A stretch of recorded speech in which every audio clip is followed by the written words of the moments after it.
Поздрав до гледачите на телевизија Ирис и во емисија Отворено на тема.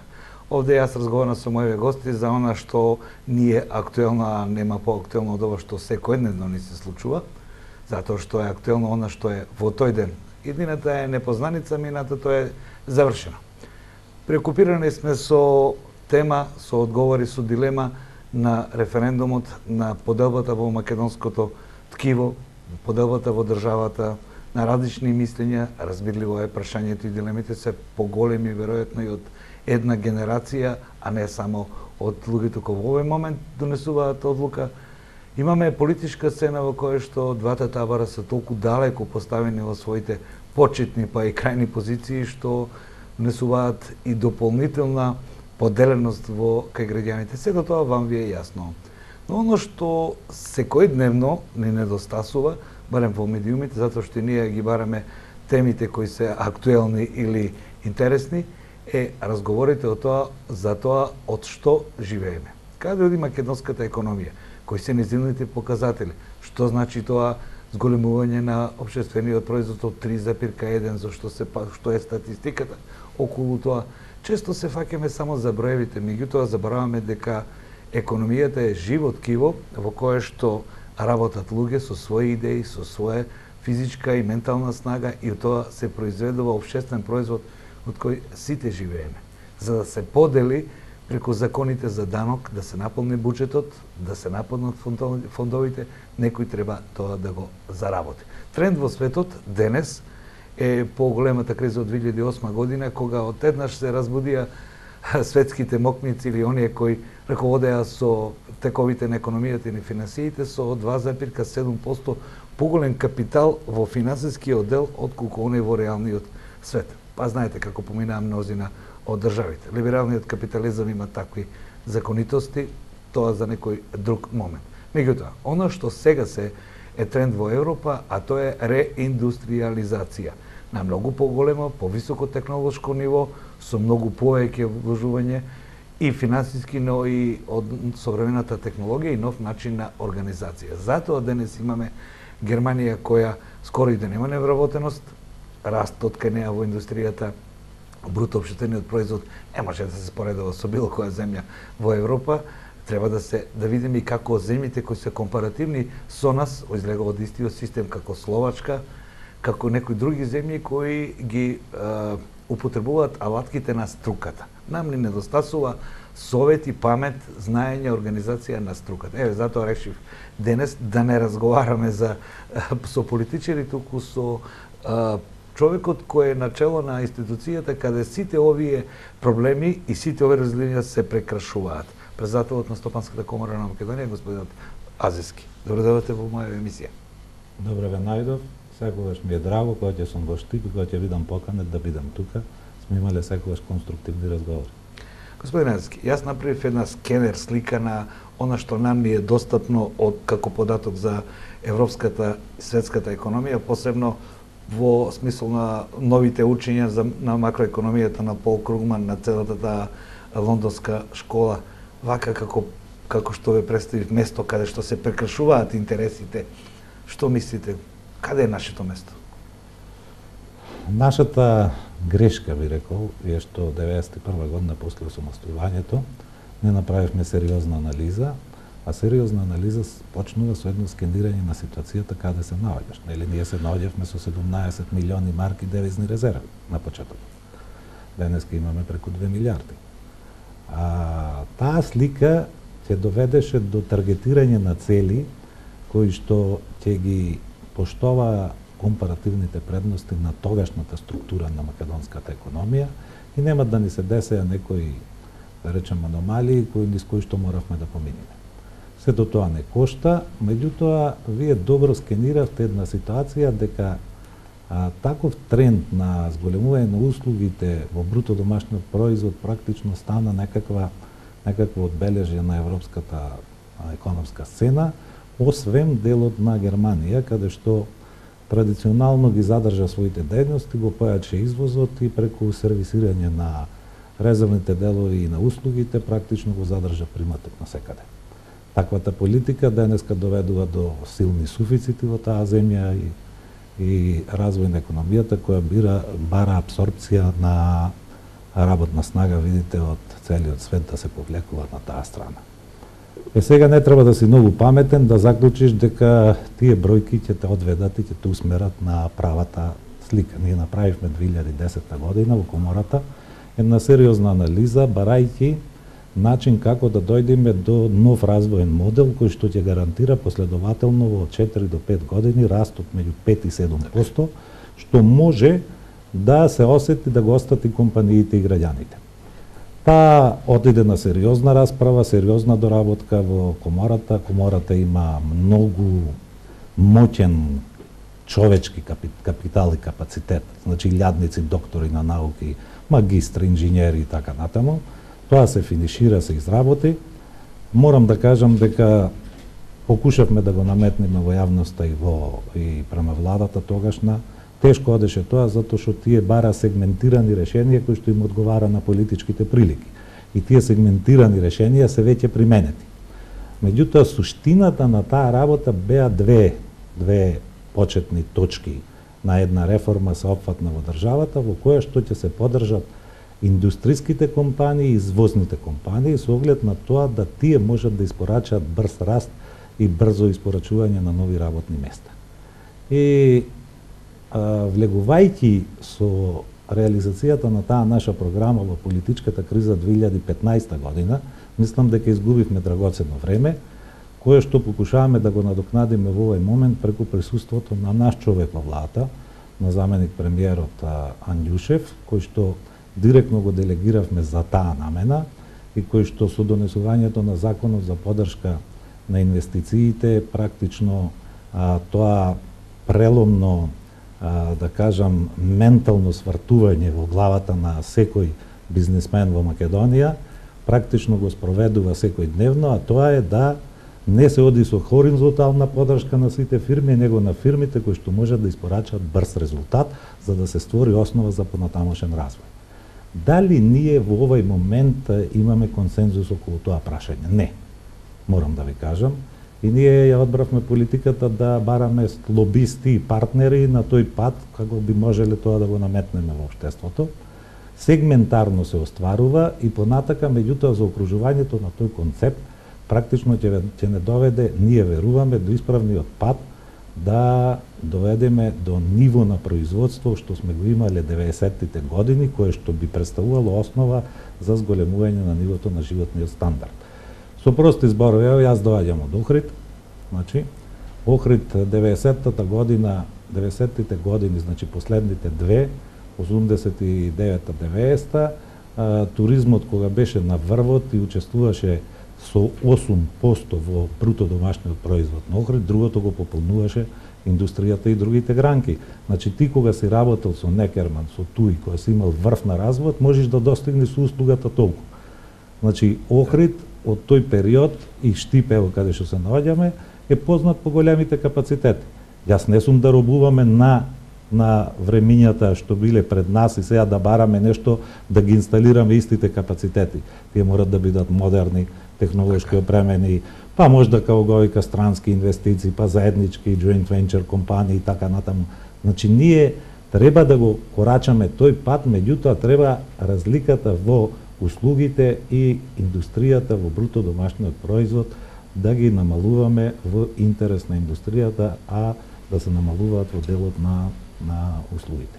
Господин Јазовски, ово ми личи, како што кажувате вие, една од кензијанските теории или нешто што се потврди во секојдневниот живот во економијата, меѓутоа тоа тешко ќе оди затоа што имаме 20 на години каде што системот на образование и вложувањата, инвестициите во економијата одеа токму на тоа. Беше како да ги слушавме некои совети од надвор. Да. Вие не мора да произведувате, вие бидете дел од услугата, па ние ќе доаѓаме таму кај вас во туризам, не знам, останато ќе видите и во целиот структурирање на производството, ќе видите дел од тој што кажеме ќе произведувате на покривки и слично. Ова што вие го зборувате е тектонска работа, преструктурирање на економијата.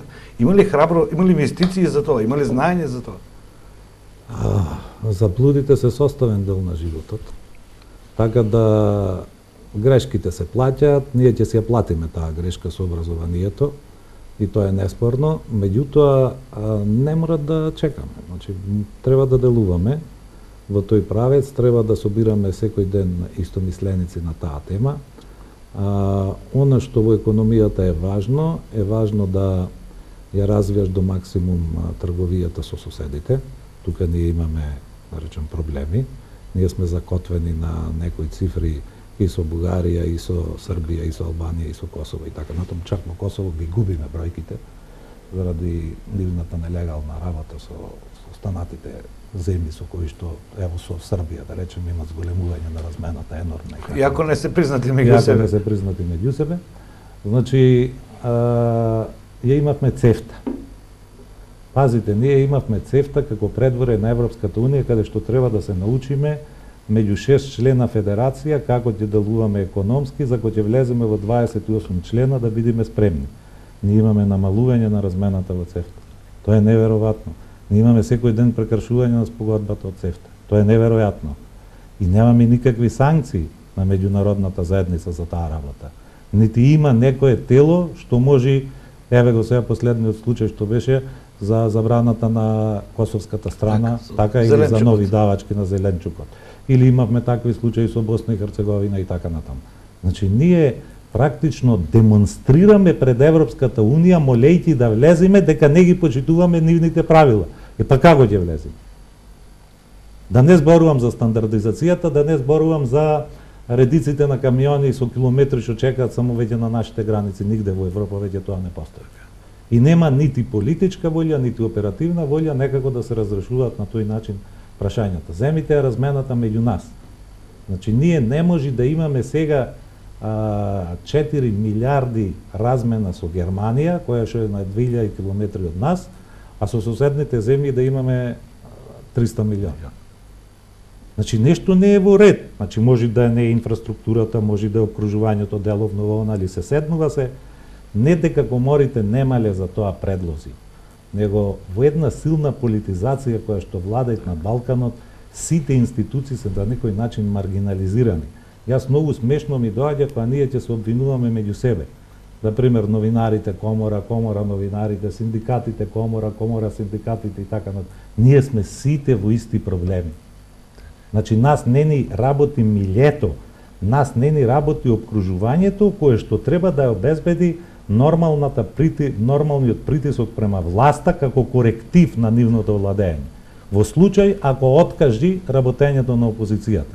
Ако опозицијата во парламентот си работи како што треба, тогаш како го викаш ќе имаме баланс. Али ако нема, тогаш треба да се вклучат академиите, синдикатите, коморите, како се вика, медиумите, невладиниот сектор и така натаму, кои што ќе го извршат тој неопходен притисок.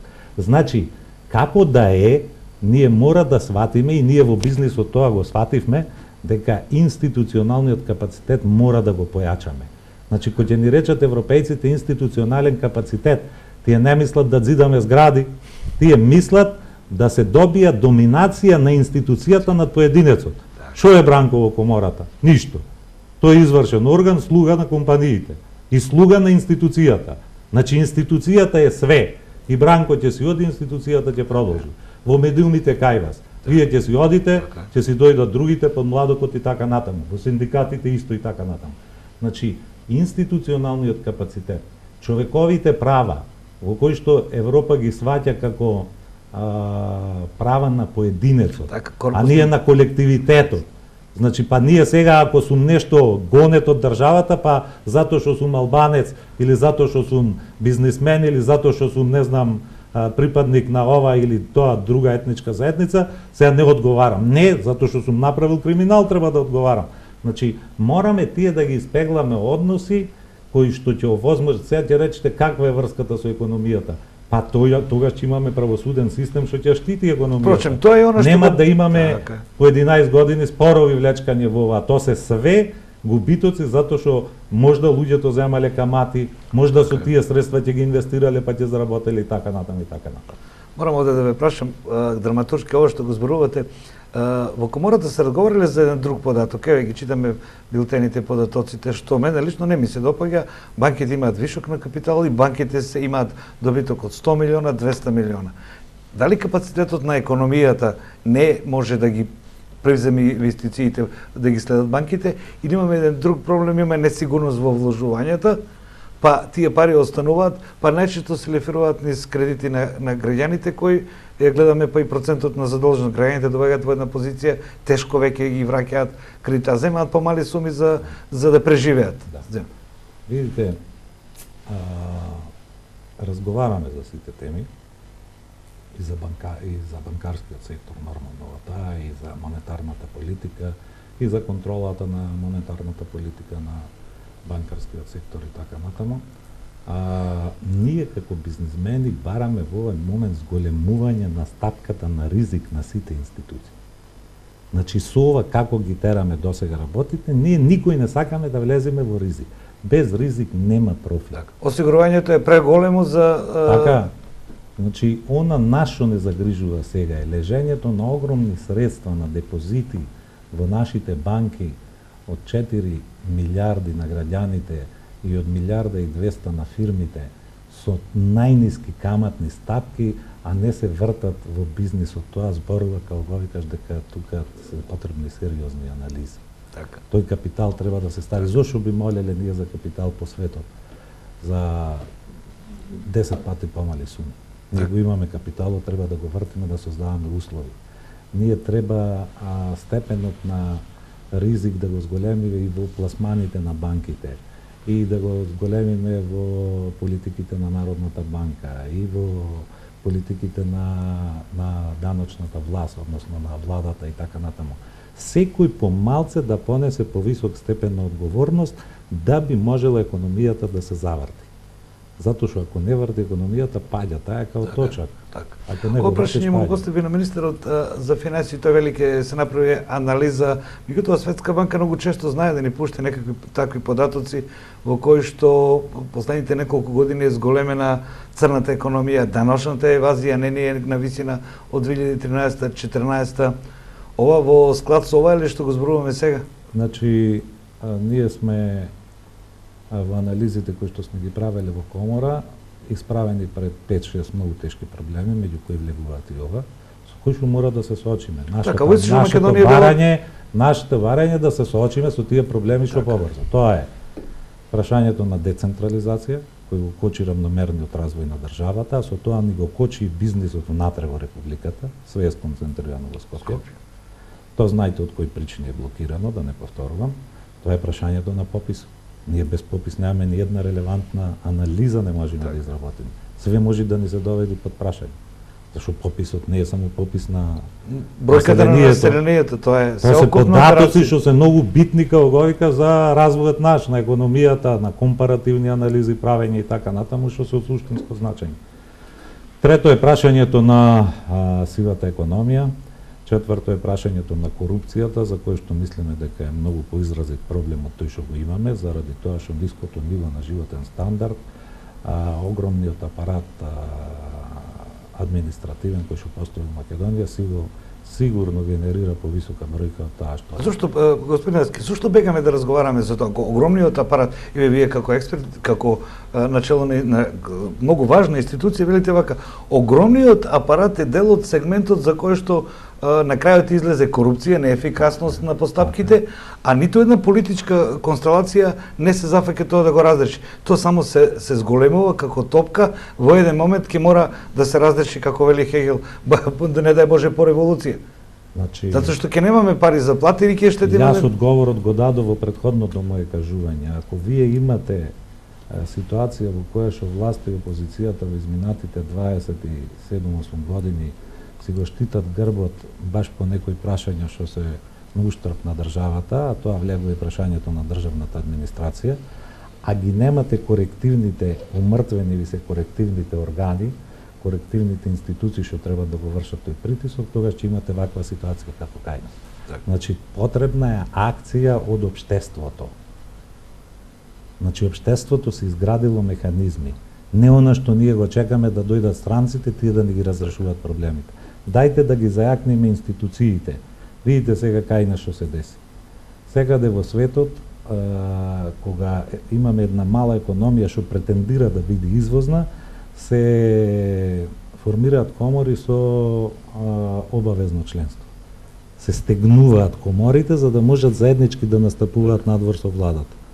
Ние баш во моментот кога почнавме со извозните активности 2004 донесовме закон за плурален коморски систем, што тоа ќе одбрани нашата кауза за демократијата и така натаму, а практично да доведува во позиција да како го викаш ги разводниме ударните тупаници на извозниот, да речам, извозните алатки кои што ни стојат на располагање. Па што е Германија што има една комора или Австрија? Тоа се силни, моќни економии кои што гурат и морат паралелно да возат. Ние не сме коморите опозиција на државата и на власта, ние сме партнер за да изградиме заедничка основа за подобра иднина на сите. Напротив, нас јавноста не доживува како опозиција на ова, затоа што опозицијата веројатно не си ја врши улогата која што треба да ја врши или нема корективи на власт. Секој вечер мора да се плати, велат кензијанците, а ние овде на средината имаме и ЕПП, зашто и ние мораме да ја платиме вечерата. Продолжуваме се разговорот по ЕПП.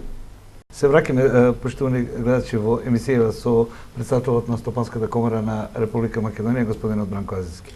Господин Азиски, вие како што го детектирате тоа, мојот впечаток е дека економијата на Република Македонија мора да ги најде собствените резерви и правниот систем да функционира во склад со потребите на економијата, детектирање на проблемите, например, во комората, а да не видиме постојано корисници на разни контрибуции од земјите, од европските земји, по разни грантови и така натаму, но и да чекаме тие да ни ја средат земјата. Јас слушам овие денови, па месец дена и повеќе, мораме да ги почнеме преговорите, нашиот пат кон Европа значи и ставање во ред на нашиот менталитет, на нашите институции.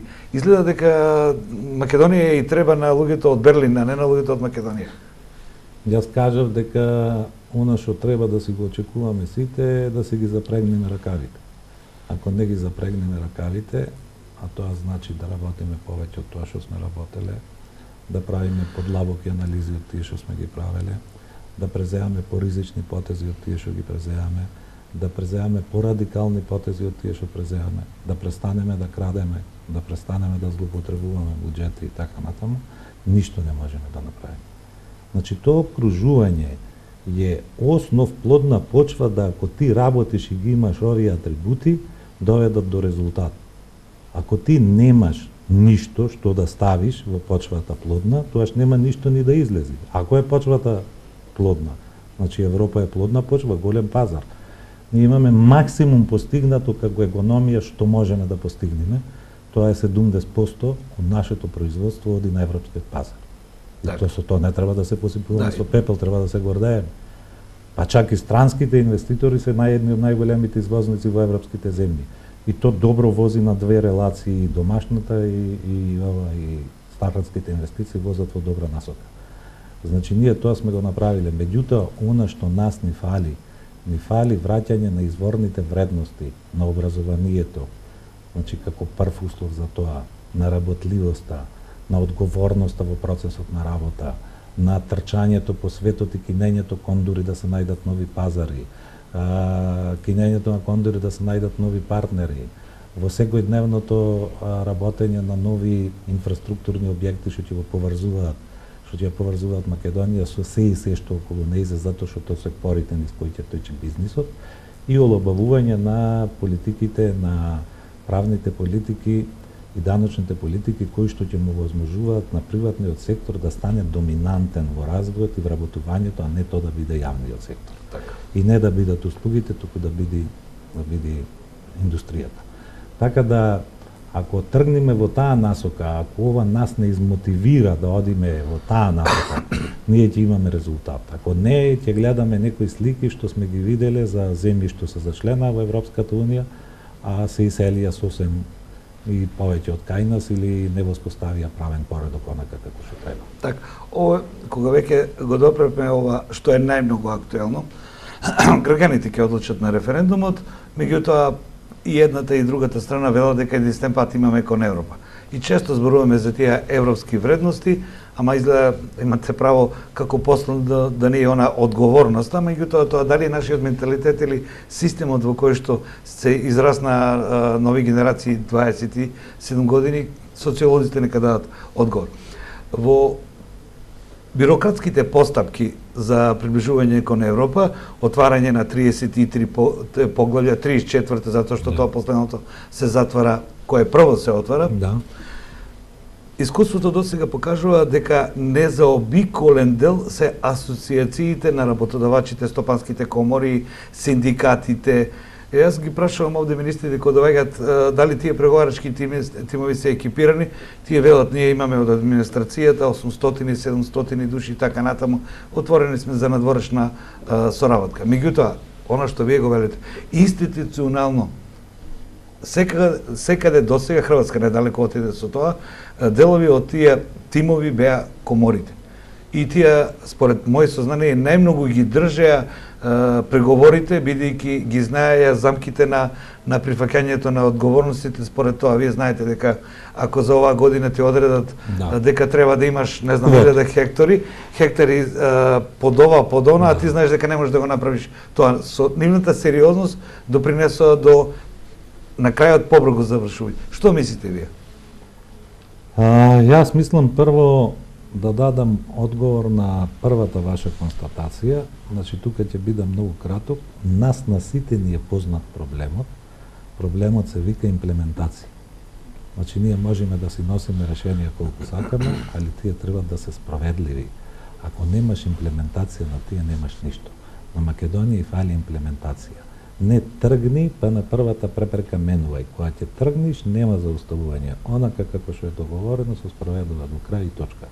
Значи, тука е проблемот во менталитетот и тука ќе имаме веројатно најголеми проблеми. Можда тука за одредени сегменти ќе треба и странска помош, делови на луѓе кои што ќе се уклучуваат да можат да ги одблокираат тие блокади кои што настануваат и не тераат одма на некои нови решенија и нови размислувања. Што се однесува до учеството на коморите, точно така е, во одредени поглавја тие имат носечка улога. Тие искуства ние сме ги имале и преку соработка со Словенечката, Хрватската комора, Бугарската и така натаму кои што беа во тој процес. Така да ние навреме се преструктуравме, зборувам за Стопанската комора на Македонија, затоа што кај нас имаме плурален систем, има повеќе комори, не можам да зборувам за нив. Ние успеавме во изминатите 5 години да оформиме еден стручен тим од 20 доктори на наука и 15 магистри на наука, 7 експерти кои што полека се обучуваат во Брисел со помош на средства на Европската Унија за тој процес и во земјите кои што досега учествувале, така ги користиме и нивните искуства. И тоа се оди сегментарно, значи еден човек, една област и на тој начин покушава да се тој целиот мозаик затвори. Така да ние ќе бидеме среќни ако учествуваме, ако бидеме повикани во тој процес, можам да тврдам дека сме спремни за тоа, затоа што ова зборувам само за персоналот на Стопанската комора, а внатре во Стопанската комора во компаниите, реков на почетокот од емисијата, има страхотен потенцијал кој што може да се консултира и да дојдеме до правилните одредби, правилните становишта при преговорите што ќе ги имаме со Европската Унија. Така да македонската јавност треба да знае дека ние сме воделе сметка за тоа и дека тоа е практично спроведено. Имаме тим одличен од 30 на луѓе што може да се носи равноправно со европските преговарачи. Господин Јазовски, овде веќе месеци кусор зборуваме за нешто што по вокација би требало да се предпоставува, но вие имате една интересна тема. Кога ги прашам овде моите гости, сите одговараат со исто, немаме друг пат кон Европа и патот кон Европа ни ги кажуваат предностите на она, што значи да си на дел од толку голем пазар, да си дел од толку големи институции кои функционираат. Ние не сме навикнати, како што велите вие, на институции што функционираат од безбедносен, економски, финансиска дисциплина, карактер, можност за преструктурирање на економијата, извознен дел, точка на извозна карактеристика на економијата и така натаму што вие го велите. Но предностите се несомнени. Никој не ги зборува овие другите, вие овде ги кажувате. Ке ги интересира моите гледачи, што мисли Бранко Азиски за тоа? Кои се предностите на влезот во Европа? А многи замките? Па сега, ако тука јас можам да зборувам само во името на Стопанската комора. Така, и како познат економист во секој случај. Исклучено да јас зборувам во лично име, затоа што представам една сериозна институција. Значи, тука кај нас дилеми нема. Ние припаѓаме на тој пазар. Ако 70% од извозот се однесува према таму, тогаш ти кажува. Ако ме прашате, па сега по-субтилно, ама према која земја, ќе ви речем према Германија. Но тоа исто и податоците го кажува тоа. Значи, ние одиме по податоците. Ако прашате тука за Балканот, гледаме сериозен потенцијал во соседните земји, во Руманија. Значи, која земја која што брзо се развива, има сериозен потенцијал и така натаму, и така се позиционираме како комора да ги заекнуваме тие односи. Сега тука има и може да се надоврзат и политички импликации. Ќе засилиме соработката со Вишеградската група. Така.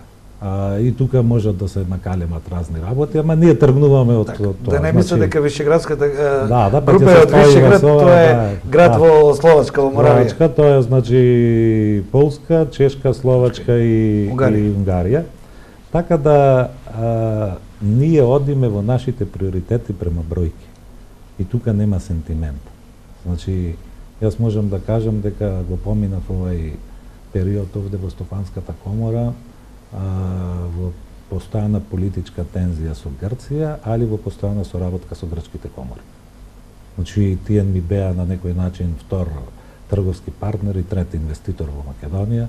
Јас имав редовни со нив средби, чак имав иницијатива да влеземе заедно и во купување на дел од акциите од пристаништето во Солун, бидејќи тој интерес, ево прв пат кажувам, дека со комората на Солун преговаравме за таа работа.